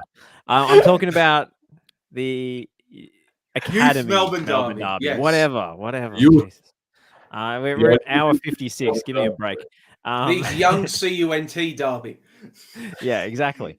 I thought we were trying to avoid that on this podcast, Joe. Well, that's why I just spelled it out and not didn't go full Archie Thompson with it. Hey, talking about promotion. Special shout out to the Warriors, Ante. 4-1 win at home against Northwood City. Brought to you by Bell Collision Smash Repairs. So in terms of that game.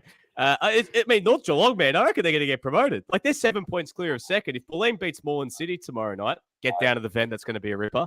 I think North Geelong could be going up. I think that's very dependent on on Noah Skorkor going overseas. But have they built enough of a big barrier? Like, they're so far ahead.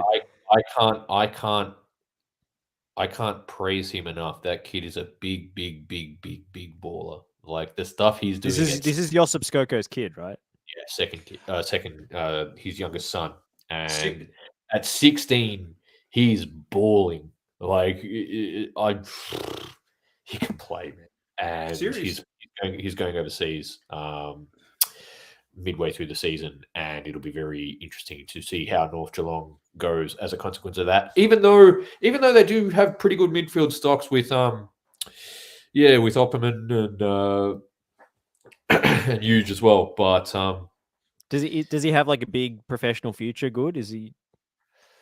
It'll be interesting. I will be intrigued to see how he goes at Haydock over the next couple of years. Well, serious question: has Football Australia called him? I'm not sure. Talking about under the Joey. I'm not sure, but you know what? This kid, if I'll put it this way, in an Australian footballing context, if he was in the system, they would have coached everything out of him. This kid can play. There we go. Really good. Also, shout out to Josh Parrish for ruining North Geelong for me, because now every time I hear them, I think North Geelong Keyboard Warriors. That wasn't my comment. I wasn't even on that podcast. That was Stoll. Oh, all right. Shout out to Nick. Availability is the best ability. Stoll, who couldn't even call in. Said he was going to call in at some point during the show wearing a Ben Halloran hat, and he just didn't. He's too busy going down like mine trenches at the moment. The funniest part was when I saw that. All I thought to myself was he would have been going, "Hey, Freya, this would be really good for Instagram story." You just get me going down the trench. And the thought of that made it even funnier. Like the fact you see, it's like the new Homer backs into the hedge meme. This is priceless. Oh, we're gonna have to get that as one of our video clips to play on here. Seeing him buzzed around Ho Chi Minh City. Just genuine. I couldn't stop laughing looking at it. I don't know why. Just thinking, what is going through that man's head at the moment? He's probably got some sort of obscure reference. Well, maybe obscure reference, but something he'll probably link back to Staff or something like that. Or, and I mean, like he did say, what did he say? He said he saw the Ollie Roos game, was on like in a bar there, and then he left, and then Alu Qual scored the Scorpion. Yeah, he missed the Scorpion kick. Poor effort from Stoll. Availability, the best ability. We'll see if he fronts up next week. But I think we'll call it at the 2 hour mark. This has been the National Curriculum. Thank you to everyone for tuning in, and good night.